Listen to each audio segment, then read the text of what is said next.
Kontestimi i votës mund të bëhet nga çdo antar i GNV-s ose vëzhgues i subjekteve zgjedhore duke ngritur dorën dhe duke deklaruar nuk jam dakord. Në këtë rast, numëruesi i parë vendos fletën e votimit të kontestuar në vendin e përcaktuar për fletët e kontestuara dhe vazhdon me fletën tjetër të votimit.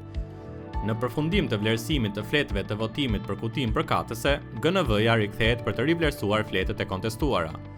Gjatë këtij procesi, fletët e votimit të kontestuara nuk shfaqen më në kamerën regjistruese për të siguruar një proces të brendshëm të vlerësimit. Nëse edhe pas rivlerësimit disa fletë votimi mbetet të kontestuara, çdo antar i GNV-s ka të drejtë të thrasë KZAZ-n për vlerësimin përfundimtar. KZAZ shqyrton menjëherë fletën e kontestuar dhe merr vendimin për vlefshmërinë ose pavlefshmërinë e saj.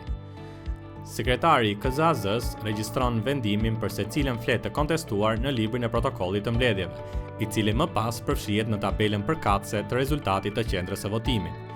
Për secilën fletë votimit të kontestuar, numërimi i parë i GNV-s shënon qartë në pjesën e pasme të saj arsyet e kontestimit.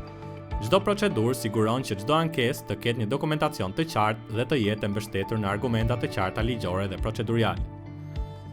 Numri total i fletëve të votimit të kontestuara për secilën qendër votimi regjistrohet në proces verbalin përkatës, të miratuar me vendim të KQZ-s. Në përfundim të procesit të numërimit dhe vlerësimit, fletët e votimit të kontestuara dhe proces verbali përkatës futen në një zarf të dedikuar, i cili ruhet si pjesë e dokumentacionit zgjedhor për çdo qendër votimi. Pasi të gjitha fletët e kontestuara janë vlerësuar dhe dokumentuar, GNV-ja përmbyll raportin përfundimtar të votave të kontestuara. Këto të dhëna dorëzohen më pas te KZAZ-ja për administrim dhe arkivim, duke garantuar që çdo votë e kontestuar është trajtuar në mënyrë të drejtë dhe transparente. Ky ishte tutoriali ynë mbi procesin e trajtimit të fletëve të votimit të kontestuara. Faleminderit për vëmendjen dhe suksese në detyrën tuaj.